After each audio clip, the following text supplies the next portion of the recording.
ውድ ቻናላችን ቤተሰቦች እንኳን ወደ ቻናላችን በደና መጣችሁ። ዛሬ የብሬኪንግ ኒውስ ቀን ነው። ቀን ላይ እንግዲህ ብሬኪንግ ኒውስ ይዤላችሁ መጥቼ ነበር። አሁን ላይ እንግዲህ ሌላኛው ብሬኪንግ ኒውሶችን ይዤላችሁ መጥቻለሁ። በቀዳሚነት የምንመለከተው ሊቨርፑል ጀረሚ ፍሪምፖንግን ማስፈረሙ በይፋ ማሳወቅ ችሏል። እንደዚሁም ደግሞ ሊቨርፑሎች ፍሎሪያን ቨርትዝን ለማስፈረም ሁለተኛ ጥያቄ አቅርበዋል ተብሏል። በተጨማሪም ደግሞ አያክሶች ከጆን ሂትኬያ ጋር ተስማምቷል እየተባለ ነው። እነዚህ የምንመለከት ይሆናል። እስከ መጨረሻው ደቂቃ ድረስ አብራችሁኝ እንድትቆዩ በአክብሮት ተጋብዛለሁ። እንደዚሁም በጀረሚ ፍሪምፖንግ ለሊቨርፑል በይፋ መፈረም ላይ ያላችሁን ሐሳብ እንዳለ ኮሜንት ሴክሽን ላይ በመጻፍ አሳውቁኝ። ሰብስክራይብ ላይ ሼር ያደርጋችሁ የቻናላችን ቤተሰብ እንድትሆኑ በአክብሮት እጠይቃለሁ። አሁን በቀጥታ ወደ ያስኩላችሁ ጉዳዮች ይገባሉ። በመጀመሪያ የምንመለከተው የጆን ሃይት ጋር የተመለከተውን ዘገባ ሲሆን ፋብሪዞ ሮማኖ እንደዘገበው ከሆነ ጆን ሃይት ጋር ከአያክስ ጋር ስምምነት ላይ ደርሷል ብሎና አያክሶችም ጆን ሃይት ጋር ለቀጣይ 2 አመታት አያክስን እንዲያሰለጥን ከስምምነት ደርሷል ብሎና ስለዚህ እንግዲህ ከቀጣይ አመት ጀምሮ ለሚመጡት 2 አመታት ምናልባትም ስኬታማ የሚሆን ከሆነ ከዛ በላይ በሚመጡ አመታትም በዛ ይቆያል እያለን ይገኛል። እንደሚታወቀው እንግዲህ አያክሶች ቀደም ሲል ይሄንን አሰልጣኝ ለመቅጠር ንግግር ጀምረው ነበር። ሊቨርፑሎችም እንግዲህ የጆን ሃይት ጋር ከአያክስ ጋር ንግግር እንዲያደርግም ፈቅደውለት ነበርና አሁን ላይ ፋብሪዞ ሮማኖ እንደዘገበው እንግዲህ ሁለቱም አካላቶች ከስምምነት ደርሷል። ምናልባትም በቀጣይ ቀናቶች ውስጥ ስምምነታቸውን ይፋ ያደርጋሉ ተብሎ ይጠበቃል። ከዛ በኋላም እንግዲህ ሊቨርፑሎች ይሄንን አሰልጣኝ ለመተካት ገበያ የሚወጡ ይሆናል። እንደ አንዳንድ ዘገባዎች ከሆነ እንግዲህ 5 ሰዎች እይታ ውስጥ ገብቷል ነው እየተባለ የሚገኘው። የጆን ሃይት ጋርና የአያክስ ስምምነት ይፋ ሲደረግ እንግዲህ እነዛን ሰዎች ይዤላችሁ የምመጣ ይሆናል። በቀጣይነት የምንመለከተው ደግሞ ዴቪድ ኦርሲን ይዞት የወጣውን ዘገባ ነው። አትሌቲክስ ላይ እንደጻፈው ከሆነ እንግዲህ ሊቨርፑሎች ፍሎሪያን ቨርትዝን በተመለከተ ለባየር ሊቨርኩሰን ሁለተኛ ጥያቄ አቅርበዋል ነው እየተባለ የሚገኘው። ሰኞ ዕለት እንግዲህ በወጡት ዘገባዎች መሰረት ሊቨርፑሎች ለፍሎሪያን ቨርትዝ 100 ሚሊዮን ዩሮ የተቀለለ ፓኬጅን ለባየር ሊቨርኩሰኖች አቅርበው ነበር። ያ ፓኬጅ እንግዲህ አድኦንሶችን የጨመረ ነበር። ነገር ግን ባየር ሊቨርኩሰኖች ያንን ነገር ሳይቀበሉት ቀርቷል። አሁን ደግሞ ሊቨርፑሎች ከዛ የተሻሻለ 130 ሚሊዮን ዩሮ የያዘ ፓኬጅን ለባየር ሊቨርኩሰኖች አቅርበዋል ነው እየተባለ የሚገኘው። ወደ ፓውንድ ስንቀይረው እንግዲህ 109 ሚሊዮን ፓውንድ አካባቢ የሚጠጋ ገንዘብ ማለት ነውና ሊቨርፑሎች እንግዲህ በዚህ ሰዓት ላይ የፍሎሪያን ቨርትዝን ጉዳይ ለመጨረስ በጣም ከፍተኛ ጥረት እያደረጉ ነው ያሉት። ይህ የዝውውር ሂደት እንግዲህ እንዲንጓተት አይፈልጉም። በቀጣይ ጥቂት ቀናቶች ውስጥ እንዲጠናቀቅ ነው የሚፈልጉትና ከባየር ሊቨርኩሰኖች ጋር እንግዲህ ከፍተኛ ድርድር ውስጥ ነው እየተገኙ የሚገኙት። ፋብሪዞ ሮማኖ በዚህ ዙሪያ እንግዲህ በሰጠው አስተያየት ምንድነው ያለው?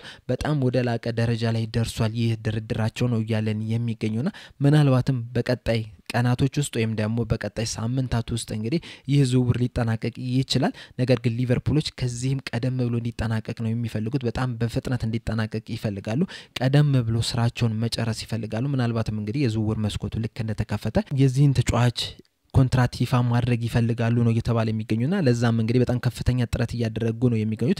ለዛም ነው እንግዲህ 130 ሚሊዮን ዩሮ ወይም ደግሞ 109 ሚሊዮን ፓውንድ ለባየር ሊቨርኩሰኖች ያቀረቡት። በግል ደረጃ በተጫዋቹና በክለቡ መካከል እንግዲህ ስምምነት ላይ ተደርሷል። ሁሉም ነገር አልቋል ነው እየተባለ የሚገኘው። ፍሎሪያን ቨርትዝም እንግዲህ ወደ ሊቨርፑል መምጣት ብቻ እንደሚፈልግም እየተነገረ ነው የሚገኘው። በቅርብ ሰሞን እንግዲህ በተለይ ደግሞ ከትናንትና ወዲያ አካባቢ እንግዲህ ማድሪዶች ይህንን ተጫዋች ማስፈረም ይፈልጋሉ የሚሉ አንዳንድ መረጃዎች ሲወጡ ነበር። በተለይ ደግሞ ዣቪ አሎንሶ የማድሪድ አሰልጣኝ እንደሚሆን ከተነገረ በኋላ ምናልባትም ይሄን ተጫዋች እንግዲህ ማድሪዶች ሊያስፈርሙት ይችላሉ እየተባለ ነበር። ነገር ግን ደግሞ ይህ ከእውነት የራቀ ነው። ፍሎሪያን ቨርትዝ ለሊቨርፑል ብቻ ነው መጫወት የሚፈልገው በዚህ ሰዓትና ሊቨርፑሎችም እንግዲህ ያንን ነገር ለማጠናቀቅ በጣም ከፍተኛ ጥረት እያደረጉ ነው የሚገኙት። ዛሬም እንግዲህ ሁለተኛ ጥያቄ ለባየር ሊቨርኩሰኖች አቅርቧል። ይሄንንም እንግዲህ ይቀበላሉ ተብሎ ነው የሚጠበቀው። 130 ሚሊዮን ዩሮ ወይም ደግሞ 109 ሚሊዮን ፓውንድ እንግዲህ በጣም ከፍተኛ የሚባል ገንዘብ ነው።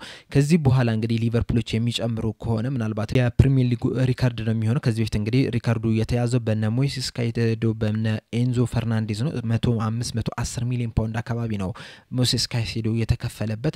እንደዚሁም ደግሞ ዴክላን ራይስም እንደዛው አካባቢ ነው የተከፈለበትና ምናልባትም ከነዛ ጎራ የሚመደብ ይሆናል ፍሎሪያን ቨርትዝ ለሊቨርፑል ሲፈርም። ነገር ግን ደግሞ 115 ሚሊዮን ፓውንድ አካባቢ ሊቨርፑሎች የሚከፍሉ ከሆነ የፕሪሚየር ሊጉ ከፍተኛ ክፍያ የተከፈለበት ተጫዋች ሆኖ ሪካርድ የሚመዘገብ ይሆናል። እናም ሊቨርፑሎች እንግዲህ የዚህን ኮንትራት ለመጨረስ በጣም ከፍተኛ ጥረት እያደረጉ ነው የሚገኙት። ምናልባትም ሪካርድ የሚሰብሩበትም ገንዘብም ሊያወጡ ይችላሉ። በዚህ ሰዓት እንኳን 130 ሚሊዮን ዩሮ ለክለቡ ለሊቨርፑል ራሱ ከፍተኛ ገንዘብ ያወጣበት ዝውውር ነው የሚሆነውና ይህንን ዝውውር ግን ለመጨረስ በጣም ከፍተኛ ጥረት እያደረጉ ነው የሚገኘው። በመጨረሻም የምንመለከተው ደግሞ ዛሬ ሊቨርፑሎች ጀረሚ ፍሪምፖንግን በይፋ ማስፈረማቸው አሳውቋል።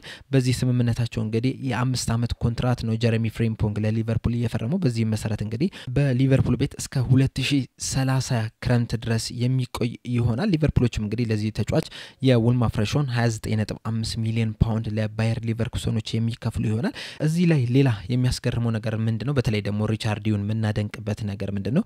ብዙ ጊዜ ካያችሁ የውል ማፍረሻ የሚከፈለው በአንዴ ነው ወይም ደግሞ ከውል ማፍረሻው ትንሽ ይጨምሩና ከዛ በኋላ እየቆራረጡ እንዲከፍሉ ነው የሚያደርጉት የተለያዩ ክለቦች። ሊቨርፑልም ይሄንን ነገር ሲያደርግ ተመልክተናል። እዚህ ዝውውር ላይ ግን የሚያስገርመው ነገር ምንድነው? 29.5 ሚሊዮን ፓውንዱ የውል ማፍረሻ ነውና ይህንንም የውል ማፍረሻ ሊቨርፑሎች የሚከፍሉት በ3 ዓመት ነው። በ3 ጊዜ የሚከፍሉት ነው የሚሆነው። ይሄም ማለት እንግዲህ በዚህ ሰዓት ላይ 10 ሚሊዮን ፓውንድ ነው የሚከፍሉት። ቀጣይ ዓመትም እንደዚሁ 10 ሚሊዮን ፓውንድ ከዛ መጨረሻ ላይ ደግሞ 9.5 ሚሊዮን ፓውንድ ለባየር ሊቨርኩሰኖች የሚከፍሉ ይሆናል።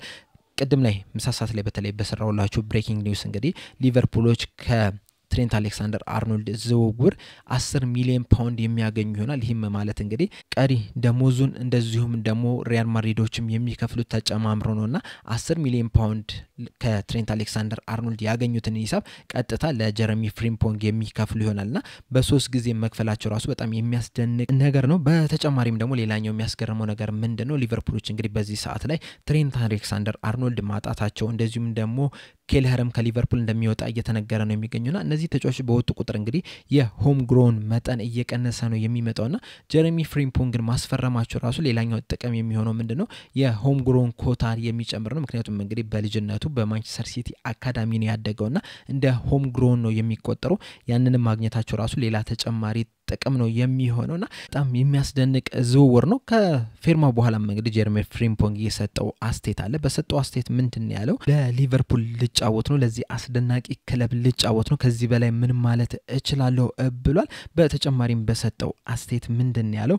ከዚህ በፊት እንግዲህ ከአሰልጣኙ ጋር ጥቂት ጊዜም ቢሆን ማውራት እችያለሁና ባወራው ጊዜ እንግዲህ አሰልጣኙ በጣም ፖዚቲቭ ነው የነበረው። እንደዚሁ ምንድነው ያለኝ? አንተ ወደዚህ ብትመጣ ኢነርጂን ኳሊቲን ይዘህ ነው የምትመጣውና ያንን ነገር ደግሞ እንፈልጋለን ብሎኝ እናም አሰልጣኝ እንደዚህ ሲተማመንብህ ማየት እንግዲህ በጣም የሚያስደስት ነገር ነው። ፖዚቲቭሊ ነበር ስናወራ የነበረው።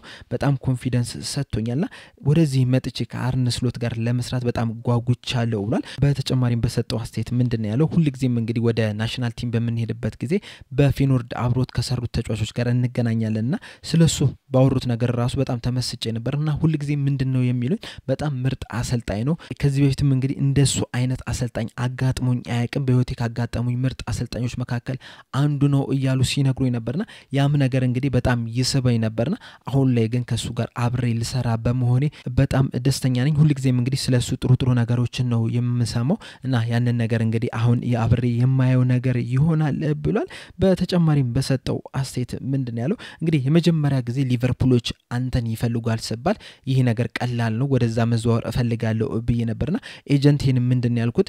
የሚቻልህን ነገር ሁሉ አድርግ፣ ወደ ሊቨርፑል መፈረም እፈልጋለሁ ብሏል። ለሊቨርፑል ደጋፊዎችን ባስተላለፈው መልእክት ምንድነው ያለው? በዚህ ቆይታዬ ያለኝን ሁሉ ለመስጠት ዝግጁ ነኝ፣ በጣም ጠንክሬ ለመስራትም ዝግጁ ነኝ። እናም ተስፋ አድርጋለሁ አንድ ላይ በመሆን ዋንጫ እንደምናነሳ፣ ያንንም ዋንጫ አንድ ላይ በመሆን ሴሌብሬት እንደምናደርግ፣ እናም ሁላችንም ተጋግዘን ታሪክ እንደምንሰራ ተስፋ አድርጋለሁ። ወደዚህ በመምጣቴ በጣም ደስተኛ ነኝ። ለሊቨርፑል ለመጫወትም በጣም ጓጉቻለሁ እና እናንተም ስለተቀበላችሁኝ በጣም አመሰግናለሁ ብሏል በሰጠው አስተያየትና የሊቨርፑል እንግዲህ የማስፈረም ሂደት ብሎ በጀረሚ ፍሪምፖንግ ተጀምሯል። የዚህ ሲዝን ወይም ደግሞ የዚህ የክረምቱ የዝውውር መስኮት በጣም የሚያስደንቅ ተጫዋች ነው። በተለይ ደግሞ ወደፊት በሚሄድበት ሰዓት እንግዲህ በጣም ማጥቃት ላይ ጥሩ የሚባል ተጫዋች ነው። የተለየ ዳይናሚክስ የሚሰጥ አይነት ተጫዋች ነውና በአጠቃላይ ግን በቀጣይ ቀናቶች እንግዲህ ሊቨርፑሎች ይህንን ተጫዋች እንዴት ሊጠቀሙት ይችላሉ፣ አሰልጣኝ አርነ ስሎትስ እንዴት ሊጠቀሙ ይችላል የሚለውን ነገር በስፋት ይዤላችሁ የምመጣ